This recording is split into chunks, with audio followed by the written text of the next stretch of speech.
یہ نامحرم والے بات سسٹم کتنے سینسیٹیو معاملے ہیں. اللہ کہتا ہے ولا تقربوا الزنا, زنا کی قریب بھی مت جاؤ. اور نبی اکرم صلی اللہ علیہ وسلم کہہ رہے ہیں کہ تم میں سے کسی شخص کے لیے یہ تو بہتر ہے کہ اس کے سر میں لوہے کی کیل ٹھوک دی جائے, مگر یہ جائز نہیں ہے کہ وہ کسی نامحرم کو چھوئے, ٹچ کرے. اور میں اور تم اللہ اور اس کے رسول کے احکامات کو کس طریقے سے دھجیاں اڑاتے ہیں, اس کا پتہ تو قیامت کے دن ہی پتہ چلے گا. بہت سارے لوگوں کو اس دنیا میں ہی پتہ چل جاتا ہے جب وہ اپنی مرضی کے فیصلے, جب وہ اللہ تعالیٰ اور اس کے رسول صلی اللہ علیہ وسلم کے اگینسٹ چلتے ہیں, نفس اور ہوس کے باتوں میں آ کر اننیسیسری ٹاک شیئر کر دیتے ہیں, ایک دوسرے سے ڈیٹنگ شیئر کر دیتے ہیں,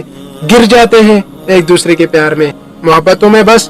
بیچارے ایک سجدہ نہیں کر سکتے ایک دوسرے کو, البتہ اگر تھوڑا سا اور مر جائے تو سجدہ بھی کر لیں گے. تو ایسے لوگ جن الجھنوں کے ساتھ, جن بے چینیوں کے ساتھ اپنی زندگی گزارتے ہیں نا, انہیں پتا ہے کہ ایک دوسرے کا اتنا الجھا کے رکھتے ہیں, اتنا بے چین